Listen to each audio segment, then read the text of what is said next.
सबसे जो बुरी बात हो रही है इस डेमोक्रेसी में, देखिए आम आदमी पार्टी ने एक शोषा छोड़ा कि सीएम का कैंडिडेट वो लोगों की विश से विल से बनाएंगे। तो उसके लिए उन्होंने टेलीफोन कॉल्स को लिया। और आप देखिए कि जब उन्होंने एमएलए की टिकट देनी थी, तब 5 साल जो वॉलंटियर धक्के खाते रहे उनसे नहीं पूछा गया। अब किसकी जरूरत है बाकी लोगों की भी, वो भी पेश करें। कोई 50 करोड़ कहता है, 100 करोड़ कहता है, वो बताए। जो मेरे कंपटीटर हैं वो 15 साल से एक वार्ड में काउंसलर झाड़ू वाला, उससे 15 साल में अपना वार्ड नहीं कंप्लीट हुआ। ही स्पेंड जस्ट 15 करोड़ इन 15 ईयर्स।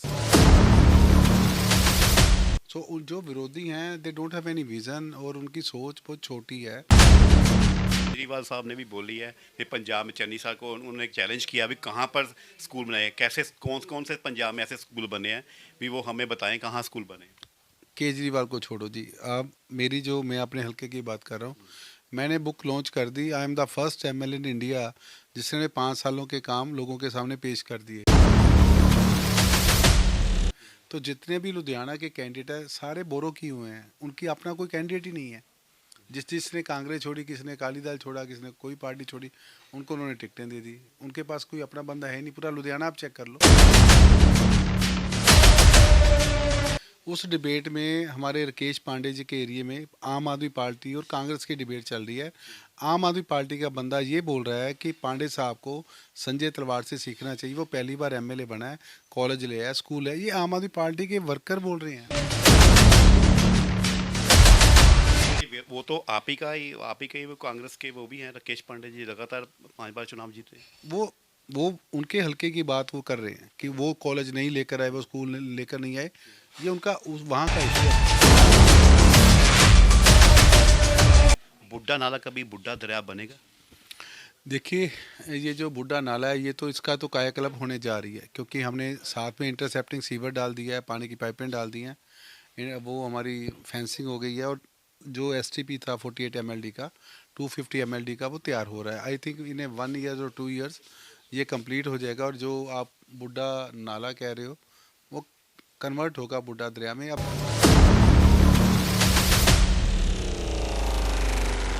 लुधियाना ईस्ट में हमारा गवर्नमेंट कॉलेज ईस्ट आ गया, जो बच्चे पढ़ भी रहे हैं, कॉलेज तैयार भी हो गया। First in Punjab. पंजाब को 16 कॉलेज मिले थे, ये पहला कॉलेज जो तैयार होकर स्टडी चल रही है। 11 स्मार्ट स्कूल बन रहे हैं, लेयर वैली पार्क बन रहा है, हमारा एग्जीबिशन सेंटर बन रहा है, म्यूजमेंट पार्क, सतगुरु रविदास ऑडिटोरियम, हमारे 5 कम्युनिटी सेंटर बन रहे हैं, 3 66 के वी सब स्टेशन लग रहे हैं, फायर स्टेशन आ रहा है।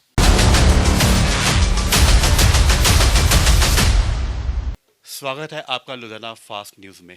बात करते हैं आने वाले विधानसभा चुनावों के 2022 में, जो 20 फरवरी को पंजाब में होने जा रहे हैं। लुधियाना की बात करें तो चुनावों का माहौल यहाँ पर ज़्यादा गरमाया चुका है, क्योंकि यहाँ पर कांग्रेस और आप पार्टी में काफ़ी आपस में मुकाबला काफ़ी कड़ा नज़र आ रहा है।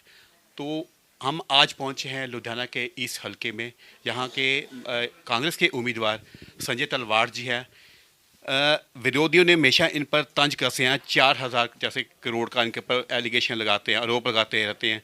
वे कहाँ विकास किया, कहाँ किया, आज उन्हीं की ज़बानी आज सुनेंगे कैसे विकास किए। कांग्रेस के जैसे विकास कार्य की झड़ी लगा दी थी इन्होंने, संजय तलवार जी ने।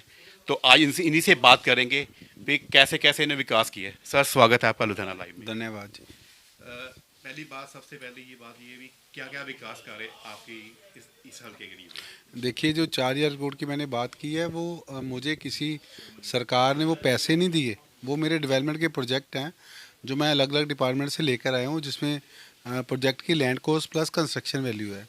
सो सबसे बड़ी चीज़ जो आई है हमारे लुधियाना में, जो पूरे लुधियाना का मान है, लुधियाना ईस्ट में हमारा गवर्नमेंट कॉलेज ईस्ट आ गया, जो बच्चे पढ़ भी रहे हैं, कॉलेज तैयार भी हो गया। First in Punjab. पंजाब को 16 कॉलेज मिले थे, ये पहला कॉलेज जो तैयार होकर स्टडी चल रही है। 11 स्मार्ट स्कूल बन रहे हैं, लेयर वैली पार्क बन रहा है, हमारा एग्जीबिशन सेंटर बन रहा है, म्यूजमेंट पार्क, सतगुरु रविदास ऑडिटोरियम, हमारे 5 कम्युनिटी सेंटर बन रहे हैं, 3 66 के वी सब स्टेशन लग रहे हैं, फायर स्टेशन आ रहा है। और बूढ़े नाले का जो 650 करोड़ का प्रोजेक्ट है, वो रनिंग पोजीशन में है। हमारा टिब्बा रोड, ताजपुर रोड के ऊपर फ्लाईओवर है। और इस जैसे और गलियों सड़कों का जो हमारे 700 करोड़ पे हमने खर्च किया, ऑलमोस्ट 95% हमारे काम कंप्लीट हो चुके हैं। सो ये टोटल जो फिगर है ये 4,000 करोड़ से ऊपर की है। सो उन जो विरोधी हैं they don't have any vision और उनकी सोच बहुत छोटी है। लाइफ में किसी भी पॉलिटिकल बंदे को पॉजिटिव होना चाहिए। जैसे देखिए जब इंदिरा जी ने पाकिस्तान से मतलब वो लड़ाई जीती थी आई थिंक 72 की, तो उसमें वाजपेयी जी ने इंदिरा जी को दुर्गा का रूप बोला था। सो जब जब भी कोई ऐसी चीज़ होती है देश के हित में, इलाके के लोगों के इंटरेस्ट में, तो अपोजिशन को भी उसको मानना चाहिए। अब ये लोग कॉलेज बने को भी नहीं मान रहे, स्कूलों को भी नहीं मान रहे, ये जो चीज़ें आ रही हैं इसको भी नहीं मान रहे, तो मुझे इनको नहीं मनाना, लोगों को क्लैरिटी है। और पहला एमएलए हूँ हिंदुस्तान में। ये तो बात केजरीवाल साहब ने भी बोली है। फिर पंजाब में चन्नी साहब को उन्होंने एक चैलेंज किया भी कहाँ पर स्कूल बनाए, कैसे कौन कौन से पंजाब में ऐसे स्कूल बने हैं, भी वो हमें बताएं कहाँ स्कूल बने। केजरीवाल को छोड़ो जी, अब मेरी जो मैं अपने हल्के की बात कर रहा हूँ, मैंने बुक लॉन्च कर दी। I am the first MLA in India जिसने 5 सालों के काम लोगों के सामने पेश कर दिए। अब किसकी जरूरत है बाकी लोगों की भी वो भी पेश करें। कोई 50 करोड़ कहता है, 100 करोड़ कहता है, वो बताए। जो मेरे कंपटीटर हैं वो 15 साल से एक वार्ड में काउंसलर है झाड़ू वाला, उससे 15 साल में अपना वार्ड नहीं कंप्लीट हुआ। ही स्पेंड जस्ट 15 करोड़ इन 15 ईयर्स। तो ये उमेश जी बैठे हमारे काउंसलर, 5 साल हुए हैं। I think more than 70 crore इनके वार्ड में लग गया। तो जो अकाली दल वाला है he spend 85 crore only in whole area. तो दे डोंट मतलब उनके पास मेरा कोई कंपैरिजन नहीं है। मैं नहीं मानता कि वो कहीं रेस पे भी हैं। ठीक है, एक इलेक्शन है, लड़ेंगे, वो भी लड़ रहे हैं, लेकिन मुझे उम्मीद है कि लोग डेवलपमेंट को मानेंगे और डेवलपमेंट के ऊपर हमें वोट भी मिलेगा और बड़े अच्छे मार्जिन से हम ये सीट जीतेंगे। संजय तलवाड़ की बात करते हैं। विधायक आपको एक कैंडिडेट कांग्रेस ने आपको यहाँ पर नॉमिनेट किया हुआ है। मुख्य यहाँ पे जो आपके हल्के की है, आपकी जो विकास कार्य रहते हैं वो अगले चुनाव में पूरे हो सकते हैं पहले। देखिए मेरे जो बेसिक कमेंडमेंट्स थी लाइक लोगों को रोड, पानी, सीवरेज, लाइट देना, वो पूरे हो चुके हैं।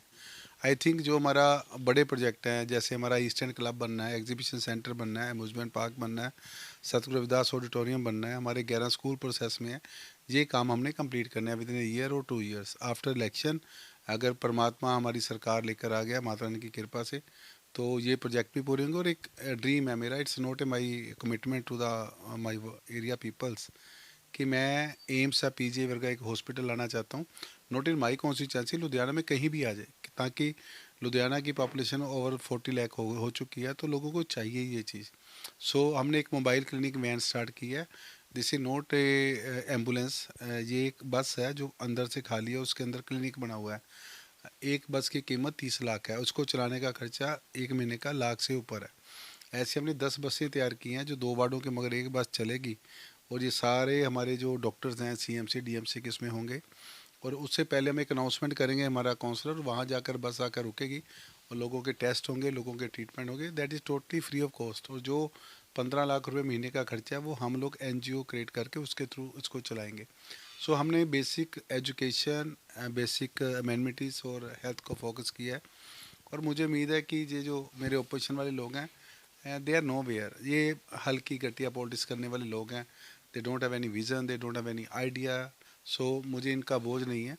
और मैंने बड़ा ओपनली बोला हुआ है कि ये इलेक्शन को दिखा देगा कि लोग डेवलपमेंट को कैसे लेते हैं। इस बार चुनाव में मेरा माहौल काफ़ी गर्माएगा। काफ़ी कांग्रेस के जो कर्ता कार्यकर्ता है वो भागकर दूसरी पार्टी में जा रहे हैं। वहाँ क्या लग रहा है, क्या कुछ कमी रही है, क्या वैसे ही टिकटों की वजह से कुछ धांधली सुनने बातें आ रही। देखिए हर बंदे की एम्बिशन होती है कि मुझे काउंसलर बनना है, मुझे एमएलए बनना है ना? तो टिकटें उतनी हैं, ज़्यादा दे नहीं सकते। बट एक चीज़ ज़रूर है कि थोड़ा सा माहौल ऐसा हो गया। सबसे जो बुरी बात हो रही है इस डेमोक्रेसी में, देखिए आम आदमी पार्टी ने एक शोषा छोड़ा कि सीएम का कैंडिडेट वो लोगों की विश से, विल से बनाएंगे। तो उसके लिए उन्होंने टेलीफोन कॉल्स को लिया। और आप देखिए कि जब उन्होंने एमएलए की टिकट देनी थी तब 5 साल जो वॉलंटियर धक्के खाते रहे उनसे नहीं पूछा गया। तो जितने भी लुधियाना के कैंडिडेट हैं सारे बोरो किए हुए हैं, उनकी अपना कोई कैंडिडेट ही नहीं है। जिसने कांग्रेस छोड़ी, किसने अकाली दल छोड़ा, किसने कोई पार्टी छोड़ी, उनको उन्होंने टिकटें दे दी। उनके पास कोई अपना बंदा है नहीं। पूरा लुधियाना आप चेक कर लो। और अगर लुधियाने के लोग ऐसा फैसला करते हैं कि इन लोगों को वोट डालते हैं, ठीक है, कुछ वोटें तो डलती हैं। अगर ये लोग मतलब ये बोले कि हम सरकार बनाएंगे या लुधियाना में इलेक्शन जीतेंगे, तो मेरा ख्याल है कि डेमोक्रेसी में इससे बुरा कोई नहीं हो सकता। बात सुनने में आती है आपके हलके में काफ़ी विकास कार्य आपने लगातार जारी रखे हैं और कोड ऑफ कंडक्ट नाला शायद अब भी जारी रहते। तो क्या लग रहा है अभी कुछ कमी यहाँ पर रही आपके हलके में कि नहीं रही? देखिए, बहुत एक अच्छी बात है, आप शायद कल की परसों की डिबेट है एक, अगर आपने भी सुनी होगी आप चेक करना।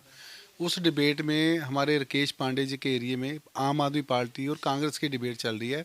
आम आदमी पार्टी का बंदा ये बोल रहा है कि पांडे साहब को संजय तलवार से सीखना चाहिए, वो पहली बार एमएलए बना है, कॉलेज ले आया, स्कूल है। ये आम आदमी पार्टी के वर्कर बोल रहे हैं। नहीं वो तो आप ही का ही वो कांग्रेस के वो भी हैं राकेश पांडे जी लगातार 5 बार चुनाव जीते हैं। वो वो उनके हल्के की बात वो कर रहे हैं कि वो कॉलेज नहीं लेकर आए, वो स्कूल लेकर नहीं आए, ये उनका वहाँ का इशू है। लेकिन दूसरी तरफ आप देखिए, यहाँ आप वाला कह रहा है कि संजय तलवार ने कुछ नहीं किया, वहाँ आप वाले बंदे दूसरे हल्के में जाकर ये बोल रहे हैं कि वहाँ पे कॉलेज लेकर आया, संजय स्कूल लेकर आया, उससे सीखो। वहाँ पे वो ये बोल रहे हैं। एक ही शहर में दो बातें चल रही हैं। और दूसरी बात, मेरे लिए बड़े प्राउड की मोमेंट है, I am first time MLA. और पूरा लुधियाना में अगर कुछ पूछा जाता है कि कांग्रेस ने क्या किया लुधियाना में, तो सारे एमएलए बोल रहे हैं कि कांग्रेस कॉलेज लेकर आई है लुधियाना में। So credit goes to Congress. But उसके लिए जो मैंने एफर्ट्स किया, मुझे लगता है कि पूरा लुधियाना इस बात को मानता है। और सबसे अच्छी बात ये होती है, आज मैं कई लोगों के पास गया तो वोट के लिए अपील की। दे सेड ओपनली, कहते इतने काम करने के बाद आपको वोट नहीं मांगनी पड़ेगी, आप वोट मत मांगो, हम वोट डालने के लिए तैयार हैं। सो एक क्या होता है कि माहौल है जो जहाँ मर्जी जा रहा है, लोग मिलते हैं, लोग प्यार करते हैं। पंजाबी एक कल्चर है, भाईचारा है। लेकिन जब लोग वोट डालने जाते हैं ना जी, उनका माइंड क्लियर होता है कि हमने किसको वोट डालनी है, किसने हमारे लिए क्या किया है, गुंडागर्दी किया, बदमाशी किया, पर्चे दर्ज कराए या विकास किया। सो हमने डेवलपमेंट किया और हमारा फोकस भी डेवलपमेंट पे रहेगा आगे भी इन फ्यूचर। और हम वोट भी डेवलपमेंट के नाम पे मांगे। कांग्रेसी कार्यकर्ता रहे, उसके बाद कौंसलर बने, कौंसलर के बाद एमएलए का सफ़र और दोबारा फिर एमएलए की आपको नॉमिनेट आपको यहाँ पर लुधियाना का मिला हुआ है। क्या लगा, कैसी लोगों की आपने सोची भी लोगों की ये ज़रूरतें हैं, डेली की ज़रूरत थी जैसे जो एसेंशियल उनकी है, वो कैसे आपको लगा भी ये ज़रूरत अभी रहती है पूरी करेंगे और जल्दी पूरी करेंगे, जो 4 साल गुजर जाते हैं वो पूरी नहीं होती? देखिए, 2002 से मैंने अपना कैरियर स्टार्ट किया था एज ए पॉलिटिशियन। तो 4 इलेक्शन मैंने खुद की लड़ी और माता रानी की कृपा से मैं जीत आया, क्योंकि लोग प्यार करते हैं। सो अब ये 5वीं इलेक्शन है और काम करने का मुझे डे वन से ही शौक रहा है। मैं जहाँ से काउंसलर रहा वहाँ भी 2 बार मैं अगेंस्ट द गवर्नमेंट मैंने वो इलेक्शन लड़ी थी, तो वो बूथ कैप्चरिंग भी हुई थी। आफ्टर दैट मैं इलेक्शन जीत गया था। सो यहाँ पे भी ऐसा करिश्मा हुआ कि मुझे पंजाब की 117 विधानसभा सीटें हैं, तो मुझे 117वें नंबर पे ये सीट मिली थी। आई हैव जस्ट 12 डेज और मेरे पास नॉमिनेशन का एक दिन बचा था। 24 आवर्स में मैंने पेपर फाइल करने थे। अगर मेरी तैयारी ना होती तो सीट गई थी। सो 12 दिन में लोगों ने मुझे ये विश्वास दिलाकर ये सीट जिता दी। तो फिर मेरा ये धर्म था कि लोगों ने इतना प्यार दिया है तो मैं काम करके दिखाऊं। आज मुझे इस बात का कोई भी गम नहीं है कि मैंने किसका काम नहीं किया, मुझे खुशी है। बाकी ये डेमोक्रेसी है, people are God for us और वो फैसला करेंगे कि उन्होंने वोट किसको डालनी है। मुझे उम्मीद है कि लोग डेवलपमेंट को लेकर कांग्रेस पार्टी को और मुझे वोट डालेंगे और अगली बार आकर जो काम स्टार्ट किया उसको पूरा करेंगे। कांग्रेस का इस बार मैनिफेस्टो में क्या मेन मुद्दा क्या है मेन? लुधियाना का कलंकित बांधते हैं बुड्ढा नाला कभी बुड्ढा दरिया बनेगा? देखिए, ये जो बूढ़ा नाला है, ये तो इसका तो कायाकल्प होने जा रही है, क्योंकि हमने साथ में इंटरसेप्टिंग सीवर डाल दिया है, पानी की पाइपें डाल दी हैं। वो हमारी फेंसिंग हो गई है और जो एसटीपी था 48 एमएलडी का, 250 एमएलडी का वो तैयार हो रहा है। आई थिंक इन्हें 1 ईयर और 2 ईयर्स ये कंप्लीट हो जाएगा। और जो आप बूढ़ा नाला कह रहे हो, वो कन्वर्ट होगा बूढ़ा दरिया में। अब जो 600 करोड़ रुपया सैंक्शन हुआ है वो लगेगा और उसके रिजल्ट आएंगे। बेसिकली करना क्या है इसमें, जो गंदगी आ रही है उसको रोकना है। उसको रोकने के लिए हमने इंतजाम कर लिए हैं और मेरा ख्याल है कि लुधियाना के ऊपर ये कलंक आने वाले समय में मिट जाएगा। कैसा लग रहा है माहौल ऐसे आपके हल्के का? लोग क्या चाहते हैं भी इस बार आप ही को नॉमिनेट करने? देखिए, यहाँ पे मैं बैठूँ, ये तो मेरा परिवार है। अगर मैं वोट मांगने भी ना हूँ तो भी मुझे यहाँ से ब्लेसिंग मिलनी मिलनी है। लेकिन एक चीज़ ऐसी होती है कि जैसे आपके घर में शादी है तो you will have to invite someone, तो आपको इनवाइट करना पड़ता है। सो एक ये चीज़ है, और हम आए हैं यहाँ अपने परिवारों से मिलने, और डेफिनेटली वी विल विन, और बड़े अच्छे मार्जिन से जीतेंगे। विरोधी की बात ज़्यादा बोल रहे हैं। कांग्रेस के पास अभी सीएम चेहरा को अभी नॉमिनेट नहीं बता सके। केजरीवाल ने आपने कर दिया, सुबीर बादल जी आ गए हैं, लेकिन कांग्रेस से क्यों नहीं है? तिकड़ी का नाम बार बार लिया जा रहा है। देखिए, कांग्रेस का अभी इलेक्शन जो है ख़त्म नहीं हुआ, इलेक्शन स्टार्ट हुआ है, तो मे बी कांग्रेस भी अनाउंस कर सकती है। लेकिन उन्होंने जो 3 फेसेस दिए हैं, चन्नी जी को लोगों ने 100 दिन में देख लिया उन्होंने कैसा काम किया है। जाखड़ साहब को सारी दुनिया जानती है, वो किस परिवार से हैं, वो कैसी उनकी भूमिका रही है पंजाब के लिए। थर्ड नवजोत सिद्धू को भी हर बंदा जानता है हिंदुस्तान का। तो हमारे 3 चेहरे हैं, सपोज करो आप 3 ही मान लीजिए, तीनों में एक आएगा, तो तीनों एटलीस्ट भगवंत मान से सुखबीर बादल से बेटर हैं। So no need to worry, Congress announce भी कर सकती है, नहीं भी करेगी तो इस लड़ाई में भी हम उनसे आगे हैं। चलिए, बात करिए। आपका बहुत बहुत धन्यवाद। ये थे लुधियाना ईस्ट से संजय तलवार जी, कांग्रेस के उम्मीदवार हैं, जो बताया इन्होंने अपना जो आने वाले दिनों में जो इस हलके की जो एक स्कूल, कॉलेज और अस्पताल की बात की इन्होंने, वो आने वाले दिनों में वो इसको पूरा करेंगे। अब ये समय बताएगा कि आने वाले 2022 में जो चुनाव होने जा रहे हैं, उसके लिए सत्ता में कौन सियासत अपनी कुर्सी पर बैठेगा। लुधियाना फास्ट न्यूज़ के लिए कैमरामैन दीपक शर्मा के साथ संदीप शर्मा।